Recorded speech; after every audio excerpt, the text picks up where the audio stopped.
Hello' গাইছ, ৰাতিৰ ভাত সাজ বনাই থাকোঁতে দাদাই ফোন কৰি তাৰ চচুৰ বাৰীলৈ মাতিলে বোলে হাঁহ খাওঁ যদি আহ। তো খাবলৈ মাতিলে মইতো ৰখি থকাত নাই আৰু।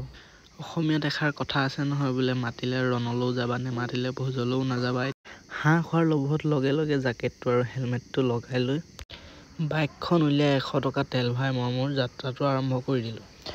এইখিনিতে আৰু এটা কথা দেই, আমাৰ বেছিত হেলমেট নোহোৱাকৈ আকৌ তেল নিদিয়ে, আপোনালোকে আহিলে হেলমেট লগাই আহিব। যাত্ৰা কৰি থাকোঁতেই দোকানখন দেখি মনত পৰিলে মোৰ মৰমৰ ভতিজাজনীলে। তাই মোৰ কোচত উঠাৰ লগে লগে পন কৰিবলৈ লাগি যায়। পন মানে আকৌ তাইৰ ভাষাত হেনো মৰ্টন।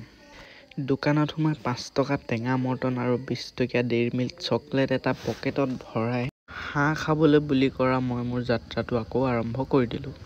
ৰ'ব দে, মোবাইলটো পকেটত ভৰাই লওঁ, নহ'লে এখন হাতে বাইক চলাই হাঁহ খাবলৈ বুলি যাত্ৰা কৰোঁতে স্বৰ্গ যাত্ৰাহে হ'মগৈ আৰু। তো মই আহি মোৰ লক্ষ্যত উপনীত হৈ গ'লোহি। হৈ এইফালে গেট লগাই থৈছে। তো ময়ো কম বস্তু নহয়, হাঁহ খোৱাৰ লোভত বাহিৰ ফালৰ পৰা হাত ভৰাই গেট খুলি ভিতৰলৈ সোমাই গ'লোঁ। তো হেলমেটটো খুলি মুখত মিচিকীয়া হাঁহি এটা লৈ একেবাৰে গৈ পিছফাল পালোঁগৈ। ভাবিছিলোঁ ভাত শাক ৰেডি হৈ আছে, কিন্তু নাই, এইফালে হাঁহ অপাৰেশ্যন কৰিছেহে।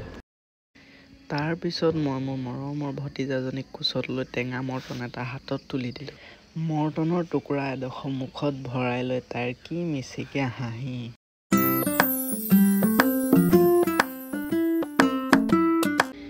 তাৰপিছত মোৰ ভতিজীয়ে মই বহি লৈ মুখৰ আগত মোবাইলৰ কেমেৰাটো অন কৰি লৈ দুয়োটাই হাঁহি হাঁহি মাংস কটা চালোঁ। এইফালে ককাইদেৱে আকৌ পূৰা মাংস কাটি আছে। তাৰপিছত এইফালে আকৌ ভতিজীয়ে কিবা কিবি খেল দেখুৱাই আছে, তাকে চাই চাই বহি আছোঁ। তাৰপিছত মোবাইলৰ কেমেৰাটো অন কৰি লৈ মই কিবা কিবি এক্সপ্ৰেশ্যন দি আছোঁ আৰু হাঁহ খামকৈ। তাৰপিছত ভাত খাবলৈ হয় মানে মই মোৰ মোবাইলটো উলিয়াই লৈ ইনষ্টাগ্ৰামৰ ৰীলবোৰকে তল ওপৰ কৰি আছোঁ আৰু।